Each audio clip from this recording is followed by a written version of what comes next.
Perkenalkan, nama saya Farel Kusri Widiartanti dengan NIM B12 2025 05165. Di sini saya akan mempresentasikan mengenai jawaban saya dari mata kuliah Algoritma dan Pemrograman pada UAS kali ini.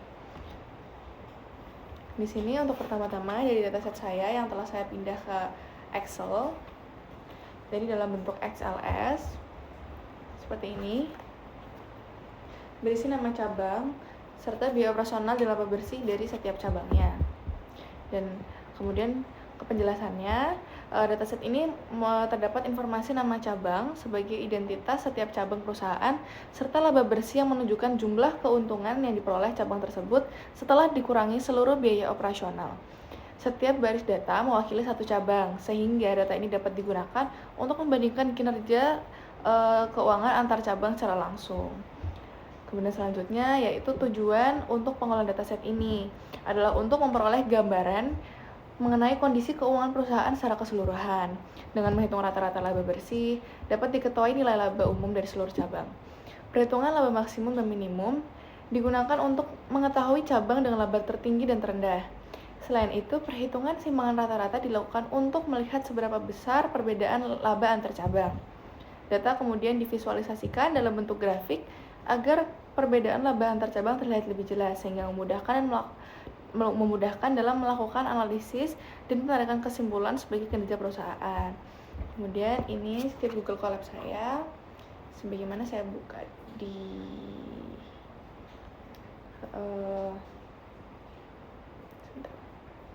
nah ini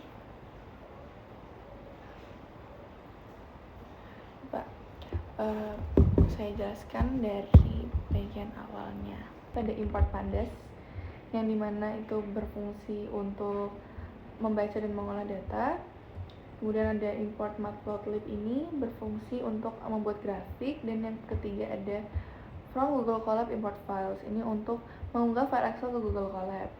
Kemudian upload file Excel, dan ada untuk membaca data. Jadi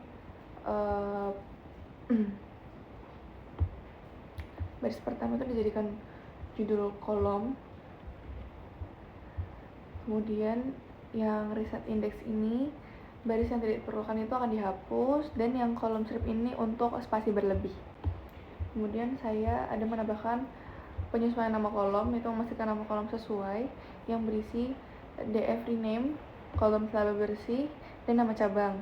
Dikarenakan di kerangka coding saya sebelumnya terjadi error berkali-kali di bagian ini, jadi saya menggunakan AI untuk membenarkan, untuk membetulkan. Kemudian masuk ke poin B, yaitu pengolahan data, di mana berisi rata-rata yaitu mean, kemudian maksimum itu max, minimum itu min. Kemudian ada simpanan juga, laba bersih. Kemudian di print hasil pengolahan datanya. Kemudian rata-rata ini berisi nilai bersih umum dari seluruh cabang. Kemudian yang minimum ini laba tertinggi dari semua cabang, terus minimum itu laba terendah dari semua cabang, dan simpangan rata-rata itu menunjukkan berapa jauh perbedaan laba setiap cabang dari rata-rata. Kemudian visualisasi data. Di sini saya menggunakan grafik batang, dan saya atur untuk label tiap 5 cabang. Karena di hasil sebelumnya, di output sebelumnya itu nama cabangnya bertumpuk, jadi saya buat label itu per 5 cabang. Jadi hanya Jakarta 1, yang seterusnya itu mengikuti, dan cabang lain juga begitu. Kemudian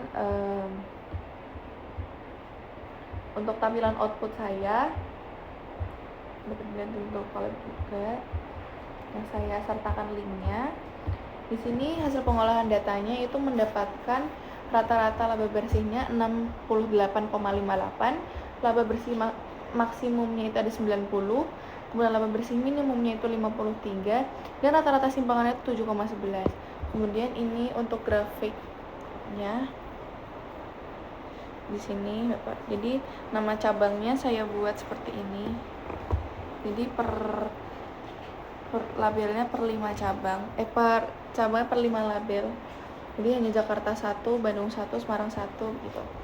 Dan di sini hasil yang menunjukkan yang paling tinggi itu ada di Semarang 4. Kemudian untuk yang paling rendahnya itu ada di Malang 3. Baik, lanjut ke penjelasan hasil. Itu menunjukkan bahwa rata-rata laba bersih dari seluruh cabang berada pada angka 68,58, yang berarti secara umum itu cabang-cabang perusahaan mampu menghasilkan laba yang cukup baik. Dan selisih antar laba cabangnya itu terlihat di nilai sebesar 7,11. Kemudian kesimpulannya itu bahwasannya laba bersih antar cabang relatif stabil dan tidak menunjukkan perbedaan yang ekstrim gitu.